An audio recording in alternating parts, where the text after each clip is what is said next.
তৃণমূল বনাম তৃণমূল, এবারকার ঘটনাস্থল দুর্গাপুর। দুপক্ষের ঝামেলার ছবি ভাইরাল সমাজ মাধ্যমে। গতকাল সন্ধ্যা নাগাদ দুই গোষ্ঠীর লোকজনেদের নিজেদের মধ্যে বচসা হয়, হাতাহাতিতে জড়িয়ে পড়ে তারা। ঘটনার জেরে উত্তেজনা দুর্গাপুর জুড়ে। ঘটনার সূত্রপাত গতকাল রাতে। এক গোষ্ঠীর লোকজন নগর নিগমের 30 নম্বর ওয়ার্ডের মধ্যে থাকা একটি পার্কিং জোনের কাছে তৃণমূল পার্টি অফিসে বসে থাকা একজনকে মারধর করে, ঠেলাঠেলি করে আরো বেশ কয়েকজনকে। পাল্টা গোষ্ঠী ভাঙচুর করে এক তৃণমূল কর্মী স্কুটি। অভিযোগ, মারধর করা হয় তাদেরকে। দুপক্ষ আজ কোকোবেন থানায় যায়, ভিড় জমায়। পুলিশ দুপক্ষকে সরিয়ে দেয় তড়িঘড়ি। ঘটনার জেরে উত্তেজনা দুর্গাপুরের কোকোবেন থানা এলাকা সংলগ্ন পিসিবিএল কারখানা এলাকায়। দোষীদের গ্রেপ্তারের দাবিতে পার্টি অফিসের সামনে স্লোগান শুরু করে তৃণমূলের এক গোষ্ঠীর লোকজন।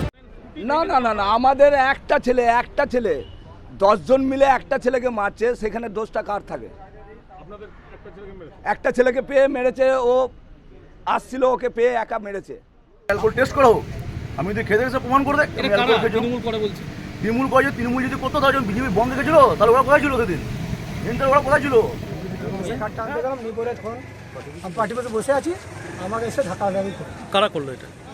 ওপর টিম। ঘটনাটা হয়েছিল কালকে, আমাদের ছেলেগুলো ওদের পার্কিংয়ের অফিসে বসেছিল, তখন হঠাৎ করে রাত্রেবেলাতে রাত 10:30টার সময় আচানক হামলা। ঠিক আছে, হামলা করে পরে ওদেরকে মারধর করতে শুরু করে। তখন আমার ছেলেরাও রেজিস্ট করার পর কাল রাত্রে যে যার ঘর চলে যায়। ঘর চলে যাওয়ার পর আজ সকালবেলাতে পার্টি অফিসে গিয়ে পরে লালুদা, হারু এরা সবাই বসেছিল, তখন এদের উপর হামলা করার পরে জয়ন্ত পালের গাড়ি ভাঙচুর করে। এইসব ঘটনা আমরা এখন ন্যায় বিচারের জন্য থানায় এসেছি। তৃণমূলের কোনো গোষ্ঠী নেই, তৃণমূলের গোষ্ঠী হচ্ছে বাংলার মা মমতা বন্দ্যোপাধ্যায়।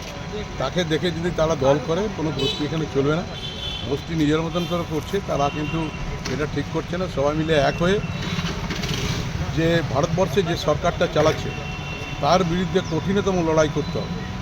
কারণ আপনারা জানেন, জিনিসপত্রের দাম আকাশ ছোঁয়া। 15 লক্ষ টাকা যদি আমরা তখন পেতাম যে সবাইকে দেওয়া হবে,